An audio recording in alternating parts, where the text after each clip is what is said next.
Boa tarde a todos, ou boa noite, quase. Nos importa que eu fale sentado ou preferem que eu levante? Eu penso que assim é capaz de ser melhor. Duas notas introdutórias. Uma primeira, que é assim, não é fácil falar sobre um plano diretor municipal, seja ele qual for, seja do Cartaz, seja de outro município qualquer. Porque nestas coisas dos planos e dos planos diretores municipais, basicamente há três mundos, que é uma coisa estranha. Eu vou dizer quais são. O primeiro mundo, que é o das entidades e das orientações de política que nós temos.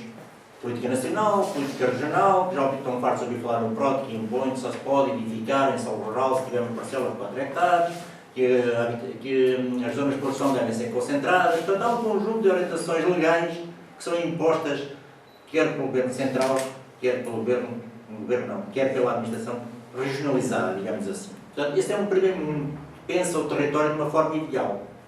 Depois há um outro mundo, que é o mundo de nós todos, dos particulares. Particulares/proprietários, que olham para os planos e dizem assim, onde é que está o meu terreno? Calhou na área urbana, calhou na área rural, onde é que está? Posso edificar, não posso edificar? Que é aquilo que nos preocupa a todos, enquanto proprietários e enquanto gente que vive no território. E depois há o mundo real, daquilo que existe. Conciliar estas três coisas pode parecer simples, mas é uma coisa muito difícil, é um processo muito complexo. Por isso é que os planos diretores têm esta complexidade.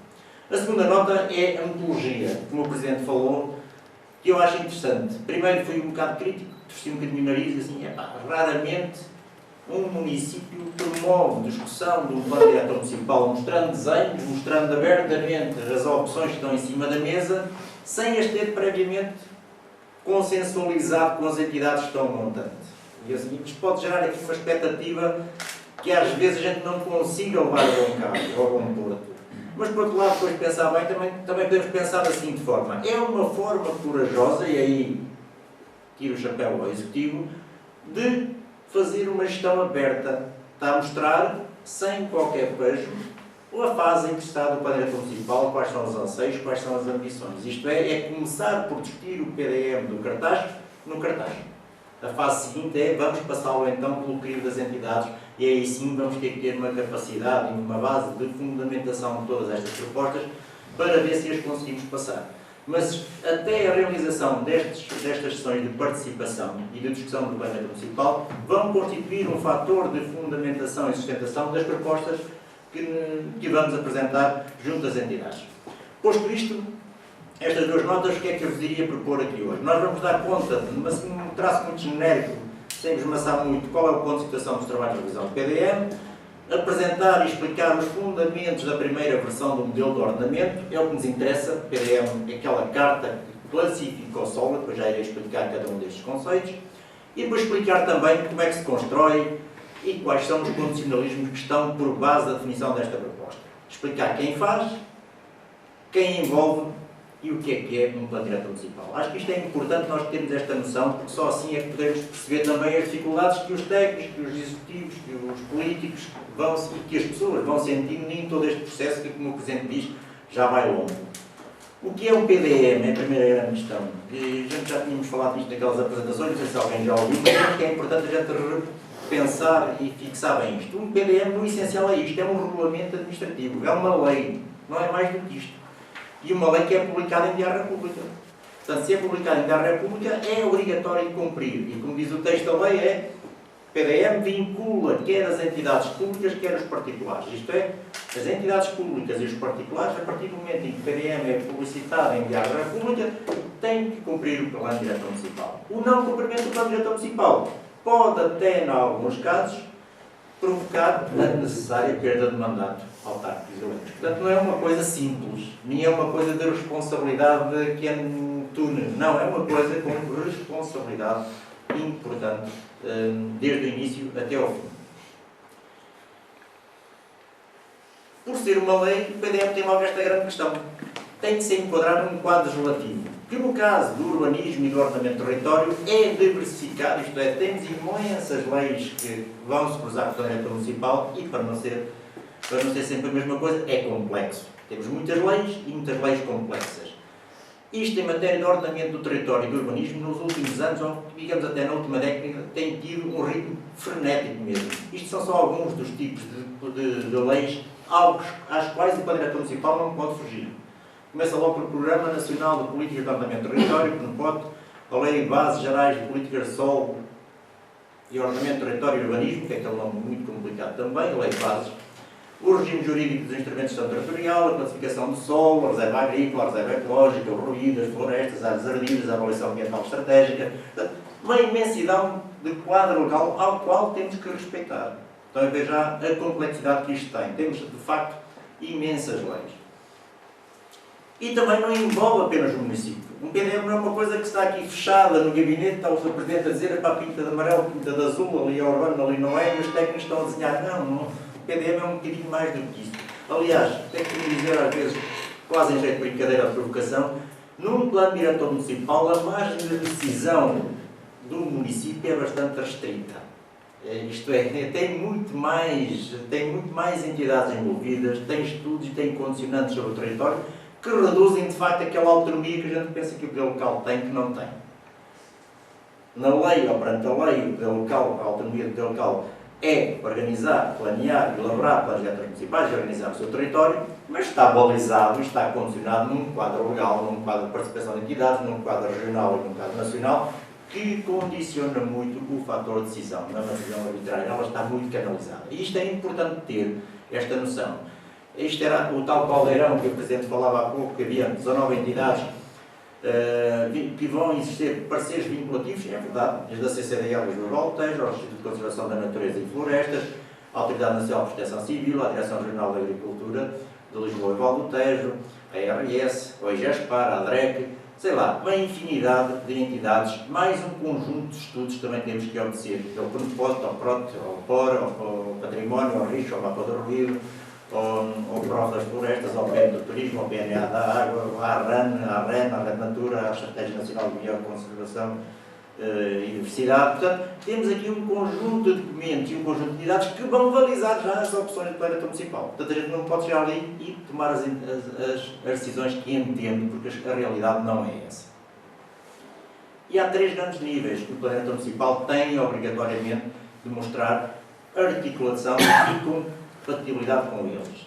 São as orientações de nível nacional e de nível regional. Portanto, no fundo, é como se tivéssemos aqui o quadro de política e todo o conjunto do quadro legal vigente, todo o conjunto das leis que condicionam o uso, a ocupação e transformação do solo, por exemplo, a reserva agrícola, a reserva ecológica, a rede natura, as áreas ardidas, as áreas do solo rústico. Portanto, tudo isto são regras que existem.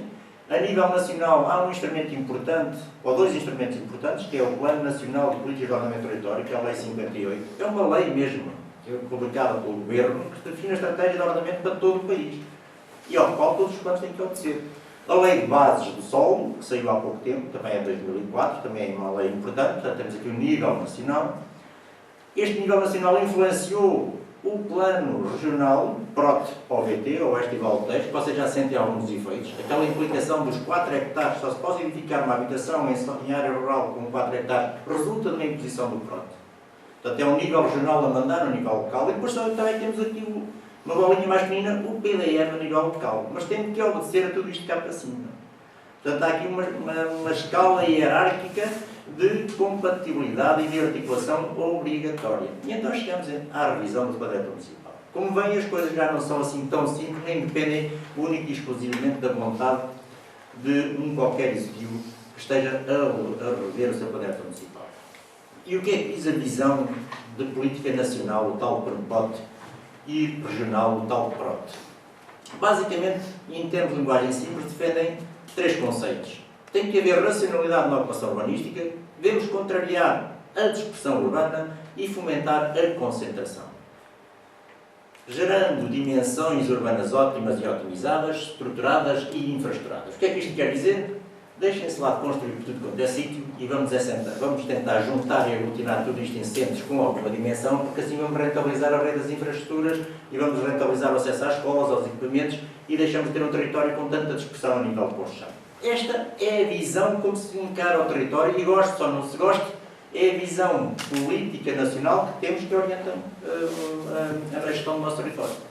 Se nós pensarmos nesta gestão e nesta forma de pensar e olharmos para o nosso território, se conhecerem Portugal, mas mais isso, e à medida que caminham para o norte, vão ver que o discurso é um, e o que a gente vê na realidade é outra coisa totalmente diferente. O Cartaz é um caso sui generis, tem um nível de discussão também bastante elevado. Portanto, não encaixa neste conceito de concentração de fazermos centros, de urbanizar, de densificar e procurar essa rentabilização das infraestruturas. Mas temos que ter a noção que as orientações nacionais são estas.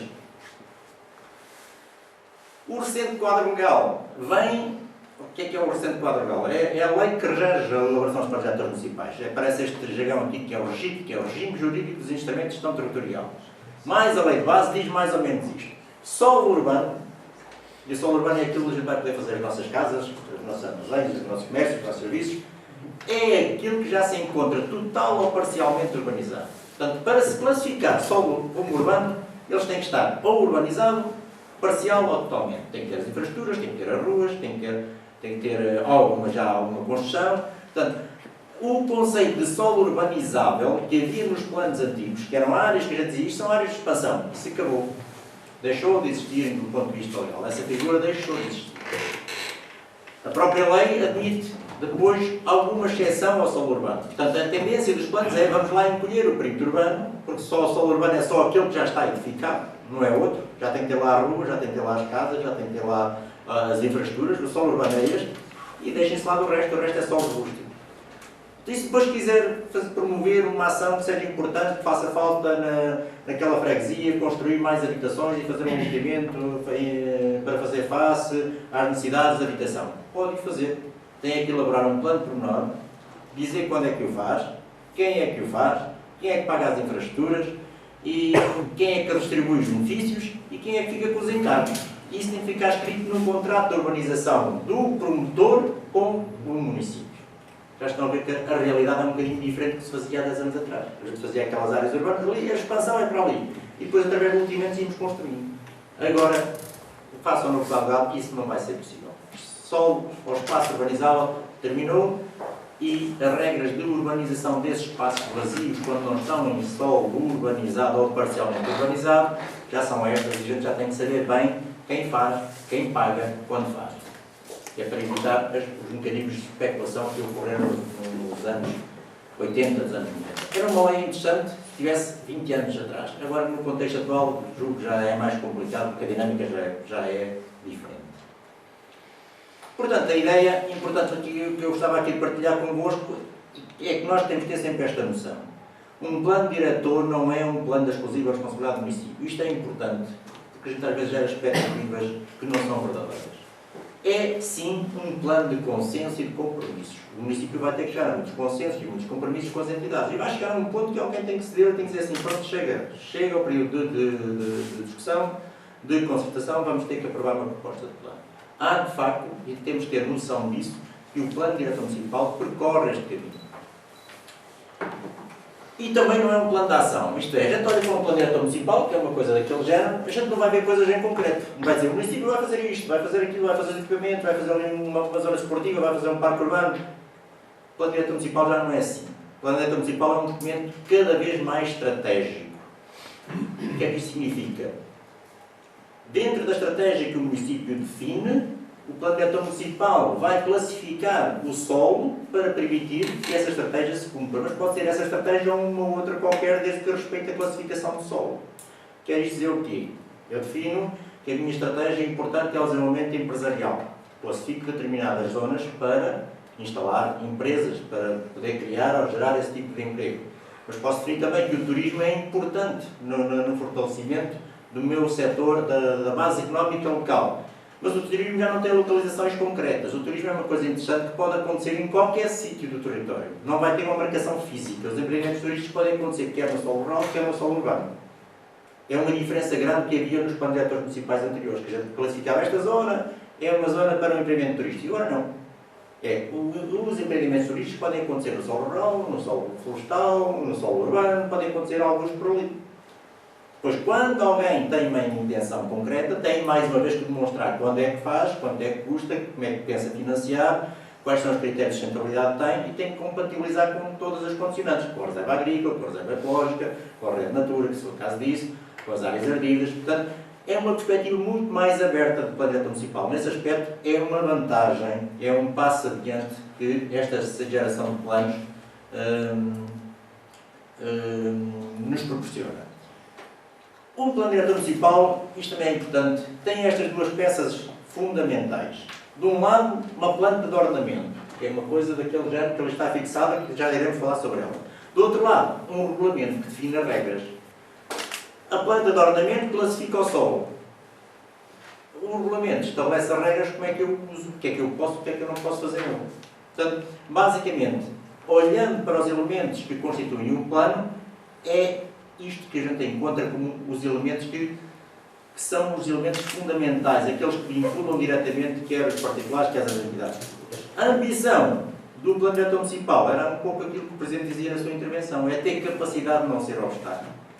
Se conseguir isso, já dava um passo adiante. E como é que o consegue fazer? Tendo uma estrutura regulamentar que, embora respeite todo o quadro legal vigente de condicionalismo sobre o território, não impeça que a dinâmica natural e económica, quando surja, não tenha uma capacidade de resposta no plano. Este, sim, é o grande desafio que o plano diretor municipal irá ter que ter. Como eu vos dizia, o plano diretor municipal classifica e qualifica o solo. Classificação de solo só há duas. E agora aqui já vamos começar a perceber o que é que está ali nas plantas. Quando olharem para as plantas ou quando olharem para o plano diretor municipal, nunca se esqueçam. Há dois tipos de solos no nosso ordenamento jurídico. O solo ou é urbano ou é rústico. Não tem a ver com a classificação das matrizes de finanças, nem com as expropriações. É a classificação urbanística. Ou é solo urbano ou solo rústico. No solo urbano é aquele que é destinado, em princípio, às edificações, às casas, ao comércio, aos serviços, aos armazéns, às indústrias, tudo o que é para edificar, para urbanizar, fazer infraestruturas, meter água, meter o esgoto, meter o saneamento, meter passeio, a urbanização, isso é o solo urbano. O solo rústico é o restante, é para as atividades próprias do mundo rural. Os espaços agrícolas, os espaços florestais, os espaços de uso misto, coisas desse tipo. Portanto, só há estes dois tipos de classificação. Como é que a gente os pode distinguir? Assim, de uma forma muito fácil. No solo urbano é essencial, é o solo essencialmente destinado à edificação e urbanização, portanto posso multear. O solo rústico é essencialmente destinado à utilização de atividades. Pode ter alguma edificação, mas não posso urbanizar, isto é, não posso fazer operações de multimento em solo rústico. Portanto, é a grande diferença entre o solo rústico e o solo urbano. Isto agora também é importante que vocês comecem a pensar. A delimitação entre o solo urbano e o solo rústico geralmente é dada por perímetro urbano. Quando a gente está a falar nos perímetros urbanos, vamos definir os perímetros urbanos do plano diretor municipal. É a primeira coisa que a gente olha quando anda em qualquer sítio ou quando vocês olham para o plano diretor municipal. O perímetro urbano vai definir a linha limite do que é solo urbano. O que me vai dizer onde é que eu posso edificar preferencialmente. Só que a definição dessa linha tem um conjunto de critérios aos quais temos que obedecer. Neste caso, estes são alguns exemplos deles. O perímetro urbano existente é um fator importante que nós vamos buscar, tem que nos interessar. O perímetro urbano que já existe no plano diretor, que já está hoje em vigor. A ocupação atual, se está edificado, se não está edificado. Se tiver edificações, vamos tentá-la integrar dentro do perímetro urbano, desde que elas estejam próximas do que já existia. A presença ou não da rede de infraestruturas, se tem água, se tem saneamento, se tem os transportes, também é um fator importante. A estruturação urbanística existente, se é uma rua sozinha ou se é uma rua que já faz parte de um sistema que está organizado. A presença de condicionantes, se tiver RAN ou REN, a coisa já é mais complicada. E agora começam aqueles mais complicados de fundamentar. Por lei, a gente só pode propor classificações do solo urbano desde que justifique que há dinâmica demográfica que o justifique. O que é que isto quer dizer? Eu tenho uma área do plano diretor municipal com um perímetro urbano, com muitos vazios lá dentro, e a população está a crescer. Dificilmente eu tenho capacidade de dizer assim, porque é que eu vou agora acrescentar mais perímetro urbano se lá dentro ainda tenho áreas vazias? É o primeiro raciocínio que as entidades colocam. Depois a dinâmica urbanística. O que é que isto significa? Eu olho para o perímetro urbano, tenho no PDM, por exemplo, atual, e digo assim, quero crescer para aquela rua apanhar aquelas construções. E as entidades dizem, sim senhor, então nos últimos 10 anos quantos pedidos é que deram a entrada? Deram a entrada a 5, 6 pedidos, portanto, isto não é dinâmica urbanística nenhuma, portanto não tem fundamentação e as entidades não priorizam esse crescimento. A percentagem do perímetro urbano não ocupado. Se tem vazios, geralmente são quintais, traseiras de áreas com frente ocupada, etc. É outra das situações que nos colocam. E a capacidade de investimento municipal para a extensão das redes. Há previsão que o saneamento é cheio, há previsão que a rede de água já esteja a funcionar, há previsão que vou ter transporte público, há previsão da recolha de lixo. Portanto, tem que se ter também essa capacidade de previsão de investimento. Jogando isto tudo, é aqui que se joga aquela guerra, entre aspas, com as entidades, onde nós tentamos fundamentar uma organização e um modelo de ordenamento do território, e as entidades procuram impor uma visão, que é da política nacional ou da política regional, que favorece a concentração. Mais uma vez eu aqui alerto, no caso do nosso Conselho, nós temos uma ocupação muito esperta, as orientações de cima diz que devemos privilegiar a concentração e evitar a dispersão. Portanto, temos logo aqui, ou situamos logo à partida do processo negocial, em dois polos totalmente antagónicos e opostos. Essa classificação do solo, urbano e rústico, é complementada com o processo de qualificação do solo, que qualifica o solo, tanto o rústico como o urbano. O que é qualificação? Até os nomes que a gente chama às coisas estão previstos na lei. Por exemplo, o solo urbano pode ser espaço central, são geralmente as áreas do centro. O espaço habitacional, o espaço urbano de baixa densidade, o espaço de atividades económicas, que eram as antigas zonas industriais, e o espaço de uso especial, equipamentos e programas especiais. Basicamente, os três primeiros, o central, o habitacional e o urbano de baixa densidade, em termos de programas, permite a mesma coisa. Posso edificar a mesma coisa. O que vai variar em cada um deles é a função que ele tem no território como um todo. E pode variar a questão da densidade. Isto é, no espaço central, se estiver a falar no centro do Cartaz, tem muito mais construção em altura do que se estiver a falar aqui em Val da Pinta, em termos de número de pisos. É a diferença que há, tem a ver apenas com a quantidade de construção. Os espaços de atividade económica são espaços preparados para a atividade económica e os espaços de uso especial para algumas áreas importantes que não se encaixam em nenhum dos outros. O solo rústico também tem os nomes já definidos. Ou é espaço agrícola, ou florestal, ou de recursos geológicos, ou de ocupação turística, e depois temos duas categorias importantes, e já iremos lá falar, áreas de edificação dispersa e aglomeração. O que são isto da área de edificação dispersa e solo rurais? São áreas que têm um perímetro definido, mas não são solo urbano. Portanto, não sendo solo urbano, não posso edificar, não posso lotear. Mas posso edificar em parcela constituída. Embora seja solo rústico, eu posso edificar na parcela que tem, independentemente da sua dimensão. Nestas áreas de edificação dispersa, não são exigidos os 4 hectares como parcela mínima para a edificação de uma habitação, por exemplo. Posso edificar na parcela que já está constituída. E aqui é uma figura que nós devemos, portanto, privilegiar no conceito do Cartaz, porque pode resolver muitos dos problemas de fundamentação e de quantificação das áreas urbanas e de extensão das áreas urbanas. E depois tem as vias, a estrutura ecológica, as unidades operativas são áreas que devem ser estudadas em pormenor, as condicionantes de uso, a reserva agrícola, a reserva ecológica, etc., etc. E a área de vocação turística. O que é isto da área de vocação turística? É um limite único que aparece no Conselho, que apanha grande parte do Conselho. E onde diz assim, estas áreas preferencialmente são destinadas para a instalação de estruturas ligadas ao turismo. E em qualquer sítio elas podem aparecer. Mas dentro destas áreas, por exemplo, não deve haver nem agropecuárias, nem indústrias que se incompatibilizem com a função turística. Portanto, elas foram marcadas com algum cuidado, a nível da CIM, no tempo. Pronto, posto isto e estas notas muito genéricas, o plano diretor municipal, a primeira imagem que tem é isto. É uma planta de ordenamento. Ela aqui vê-se um bocadinho mal, mas já começam a ter uma noção de que vai começar a ser escala. Isto é o território do Cartacho, já cartografado com uma classificação de solo. É uma classificação de solo, tal como a gente hoje pensa que é possível e ajustado ao nosso território. Portanto, ali, se olharem aqui para a legenda, temos solo urbano, temos os espaços centrais, que basicamente apanha a cidade de Cartacho. Portanto, o centro do Cartacho é central porquê? Porque é o centro administrativo, tem a função de centro em termos de organização do território. Depois, em Vila Chã, também é uma área central que faz a ligação ao centro do Cartacho. Portanto, espaço urbano central, portanto, são aquelas áreas onde a construção tem mais densidade, já hoje é assim, não estamos a inventar nada de novo, já hoje é assim, e vamos buscar a terminologia que o enquadramento legal nos proporciona. Depois, os espaços habitacionais, que é grande parte do território, e os espaços urbanos de baixa densidade. Portanto, basicamente, nestas três áreas, todas os programas de uso de construção que são admissíveis.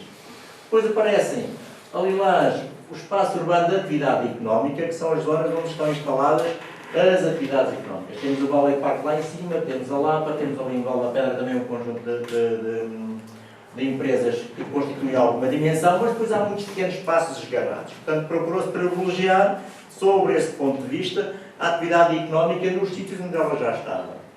E onde ela já estava, criar também zonas de descompressão que possa crescer e que possa também atrair em outras, para podermos, de uma forma genérica, poder também beneficiar já das localizações que já existem. Depois os espaços especiais e os espaços verdes já têm menos importância, são quase residuais. E depois dentro do solo rústico, esta mancha toda é o aluvião. Portanto, aqui a gente não vai ter, é das zonas mais protegidas do ponto de vista do PROT, OVT, portanto vai ser chamado espaço agrícola baixo aluvionado, é a zona de cheia, tem aqueles problemas todos e depois vamos ter aqueles problemas da palhota e todos aqueles aglomerados ali para resolver, que eu penso que estão enquadrados, mas a gente depois lá na freguesia iremos abordar isto. Os espaços florestais e onde havia atividade económica instalada por uma questão de precaução e por uma questão de poderem as pessoas licenciar e até dinamizar e ampliar o negócio que já têm ou que estão instalados, nós pedimos sempre, dentro do solo rústico, espaços afetos à atividade industrial. É uma figura que está tipificada na lei que podemos também salvaguardar. Por isso vão aparecer muitas coisinhas salpicadas. Mas acho que é uma questão de segurança para não deixarmos nenhum investimento, nenhuma unidade, nenhuma empresa que esteja em elaboração ou que se pretenda venha a ter, porque aí, ela existindo, nós já temos esta capacidade, classificá-la com este ponto, no sentido de poder equacionar a futura elaboração. E depois, espaços destinados a equipamentos e infraestruturas ou ocupações compatíveis. O que é que nós estamos aqui a pensar ainda? Há muitas quintas antigas, especialmente aqui também na Baixa do Aluvião, que têm zonas de edificação, embora a quinta depois seja imensa. Ora, nós estamos a pensar que na possibilidade futura, pelo menos o plano pode indicar essa possibilidade, dessas construções terem ou serem objeto de reconversão para a área turística, para outras áreas culturais, etc, etc, etc. Portanto, vamos dar uma classificação já afirmativamente diferente do que ser só espaço agrícola. Vamos chamar espaços destinados a equipamentos, infraestruturas e outras ocupações compatíveis. E vamos dar a possibilidade de elas poderem expandir e reconverter para usos ligados ao turismo, ligados ao rodeio, ligados ao lazer, etc, etc. E, portanto, depois aparecem também as áreas de edificação dispersa, que vamos ter muitas no Conselho do Cartaz. Mas isto em termos genéricos, só para terem uma noção. Portanto, aqui eu vou saltar,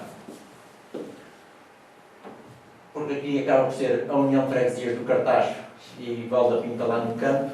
Esse mal, a gente passa daqui para a frente e temos aqui Val da Pinta. Nesta imagem, nós vamos ver apenas os limites do tal perímetro urbano. Portanto, o branco geralmente é espaço agrícola.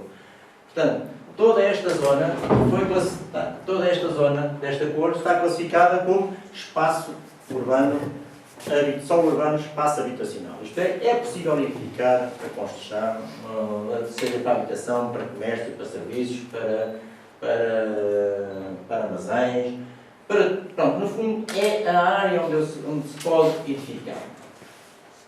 Depois aqui num canto, quer aqui, quer ali com aquela cor, parece-me uma designação que é espaço rústico, áreas de edificação dispersa.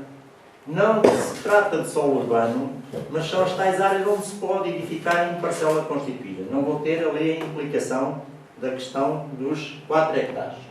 Critérios. Na área urbana, nós temos que fundamentar que com esta delimitação de perímetro urbano, eu não tenho solo urbano livre, e tenho bastante solo urbano livre por aqui, portanto vamos ter que fundamentar isto, que houve número de pedidos ou de licenciamentos nos últimos anos significativo, que não houve, vamos ter também alguma dificuldade, e que, em termos demográficos, a população está a crescer. Também não sei se será assim tão verdade ou com esta dimensão. Portanto, a gente vai ter que arranjar aqui uma argumentação muito baseado na ocupação que tem, no modelo de propriedade associada à construção, na coletividade, na complementaridade entre a pessoa que trata o que é mãe ou quintal e que habita na casa que está na frente do regulamento, para poder passar este tipo de perímetro urbano. Depois havia ainda uma outra coisa. Estão a ver aqueles quadradinhos lilazes, todos estes polígonos que aqui aparecem, que são bastantes? Ao longo dos anos, o município, e bem, foi aceitando ou foi recolhendo todos aqueles pedidos de participação das pessoas. E assim, integro, geralmente o que é que diz? O meu terreno está em reserva agrícola, passo para a área urbana. O meu terreno está em reserva ecológica, passo para a área urbana. É evidente que o município não tem essa capacidade. Mas nós fomos buscar alguma das possibilidades contidas na lei e definimos algumas áreas de edificação dispersa. São estas. O que é que diz as áreas de edificação dispersa? No PROT e no sistema legal vigente. Eu posso definir uma área de edificação dispersa desde que não tenha mais de 25 hectares, tem que ser áreas pequenas, tenha mais de 10 edificações e que essas 10 edificações não distem mais de 50 metros umas das outras. Com alguma boa vontade a gente consegue definir aquelas e mesmo assim já conseguimos resolver ali algumas frentes de construção em zonas que tinham alguma edificação. É evidente que vamos deixar outras que estão mais isoladas, mas aí a gente não tem capacidade de argumentação para as ir buscar. Porque não estamos 10 juntas ou porque elas afastam mais de 50 metros do vizinho e temos sempre esta dificuldade. Percebem agora porque é que estas coisas aparecem com esta dimensão? Ou porque é que vamos ter este tipo de problema? A CCDR e as entidades, na aplicação do tal quadro regulamentar e do quadro legal vigente, a tendência que nos tem a dizer assim, vamos diminuir o perímetro urbano, porque a gente tem necessidade de concentrar e evitar esta discussão doida que evidencia o território. Nós não iremos, nesta proposta, não iremos fazer, vamos tentar manter, só para terem uma noção também, a vermelho está a área urbana existente, está no planeamento municipal, ela é perfeitamente coincidente com o que é proposta, portanto não havia condições também de aumentar nem para um lado nem para o outro, vamos mantê-la com esse tipo de argumentação. Vamos aumentá-la, tentando fazer passar depois estas áreas de edificação dispersa, porque a gente vai dizer, isto não é área urbana, nós estamos em solo rústico. Estamos em solo rústico, tem algumas edificações, tem arruamento também, tem mais de 10 casas, no somatório delas não tem mais de 25 hectares, portanto, enquadra-se perfeitamente na tipologia da área de edificação dispersa. E assim vamos ganhando algumas frentes de edificação. Pronto, vamos ter ali problemas, se calhar, de infraestrutura, pronto, tínhamos ali. Temos sempre aquele problema que é, não posso urbanizar, isto é, não posso fazer operações de multimento nas áreas de edificação dispersa. Mas esta figura permite, pelo menos, integrar grande parte da ocupação urbanística que existe no território em área onde eu hoje já posso edificar sem dificuldade, contrariamente ao que se passa hoje. Pronto. Isto é a lógica como está construído, depois quando olharem para ali, se calhar com mais algum... Sem a obrigatoriedade dos 4 hectares. Sem a obrigatoriedade dos 4 hectares. Aqui não, é a parcela constituída. Tenho uma parcela com 700 metros quadrados, posso fazer um fogo. Agora, a regulamentação que nós iremos construir, vamos tentar construir uma regulamentação mais simples. Isto é, o que é que me interessa? O que é que eu quero fazer? Quero fazer uma casa. Então tenho uma parcela, posso fazer um fogo. Escuso estar ali a inventar índices e coisas desse género, porque isso depois dá sempre chatice. Vamos tentar simplificar ao máximo as questões regulamentares. Desde que cumpra depois todas as normas legais, desde afastamentos, desde a relação com a vizinhança, desde afastamento à estrada, edifique. Desde que seja um fogo. Portanto, que não seja uma área exagerada, também se pode limitar a área nos 200 ou 300, nos 200 ou 250 metros quadrados. Mas a preocupação é essa. Depois, quando avaliarem a planta, vão ter essa noção. Preocupações regulamentares. Isto também é importante. Esta classificação vai ter associado ao regulamento. O que é que diz? O regulamento vai dizer o que é que eu posso fazer em cada uma das áreas que estão pintadas. O que é que eu posso fazer na área habitacional, o que é que eu posso fazer na área do espaço agrícola, o que é que eu posso fazer na área florestal, etc, etc. No solo urbano, nós vamos ter estas duas preocupações. A regra que vai determinar a edificabilidade não vai ser o índice. Eu posso dizer assim, o índice é 0,8, mas depois tenho uma parcela pequena, 0,8 dá uma coisa que não é para nada. Não é? Portanto, nós vamos eliminar o índice e dizer assim, o que determina a edificabilidade é o número de pisos e o alinhamento dominante. Temos assim um critério mais largo. E assim, se aquela rua dominante nos 2 pisos, eu posso edificar um edifício com 2 pisos. Se naquela rua eu tenho uma situação que ainda tem um largo e tem 3 pisos, então ao lado eu posso fazer os 3 pisos. E deixamos assim alguma margem. É discricionalidade, mas é uma discricionalidade que acho que é boa, no sentido de se fazer uma gestão de território mais equilibrada. Porque assim inviabiliza, não me inviabiliza que uma pessoa que só tem 900 metros e se tivesse 1000 já conseguia fazer. É uma coisa que o plano não tem escala para isto. Vamos ter este tipo de preocupação a nível regulamentar. E os usos praticamente admissíveis são todos, desde compatíveis com a habitação. Não vou ali pôr uma coisa que me gera conflitos com a função habitacional. Mas a grande preocupação em termos regulamentares parece simples e parece ser só isto, mas acho que é uma grande diferença. Vamos tentar simplificar a questão da gestão urbanística quanto ao índice. Mas o plano vai ter índices. Quando aparecer uma tabela com índices é porque as entidades vão nos obrigar a colocar índices. E a gente diz tudo bem, a gente define índices para cada um dos espaços no solo urbano, mas os índices só se aplicam quando fizer operações de loteamento. Se eu quiser fazer uma operação de loteamento, então sim, aplico o índice. Porque o índice vai dizer qual é a quantidade de construção que eu depois vou distribuir. Mas se eu quiser fazer uma construção só por si, não é preciso índice. Se quiser fazer uma urbanização, então sim, aplico o índice. E restringimos os índices à aplicação dessas formas de intervenção sobre o território. No solo rústico. O solo rústico é o espaço do solo, o espaço agrícola e o espaço de uso disto. E depois tem outros espaços, mas basicamente são estes. É tudo o que não é urbano. O novo enquadramento legal é mais flexível, e é um pouco o que o Presidente dizia. O planeamento municipal hoje já não identifica assim as coisas. Tem uma postura muito mais aberta. Admite usos. Hoje, digamos que praticamente todos os usos são admissíveis em solo rural. Turismo é possível. Armazenagem é possível. Agropecuárias é possível.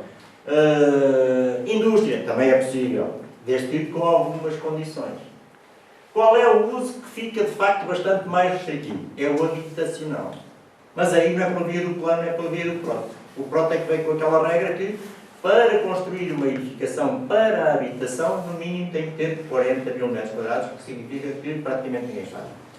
Mas isso vamos ter que viver com essa situação. Em todas as outras áreas, o plano vai ser muito mais aberto em termos de localização de funções. É evidente que isto não é assim tão simples. Nós, no solo rústico, também está um regime cada vez mais aberto, mas a Reserva Ecológica Nacional restringe sempre qualquer coisa. Eu me enquadro na Reserva Agrícola Nacional. Se eu tiver Reserva Agrícola Nacional, também tenho que cumprir a Reserva Agrícola Nacional. Se não for área ardida, porque estiver ardida nos últimos, vou ter um ano de 10 anos. Portanto, há sempre um conjunto de restrições no solo rústico que não temos no urbano. O plano diretor municipal abre, mas depois há condicionalismos que fecham também. Portanto, temos que ter esta noção que as coisas não são assim também tão abertas. Mas há, de facto, esta predisposição. Mesmo as principais condicionantes, como a reserva ecológica, já não é o que era há 10 ou 15 anos atrás. Hoje já posso fazer ampliações, já posso meter alguns usos, depende do tipo de reserva ecológica que tenho.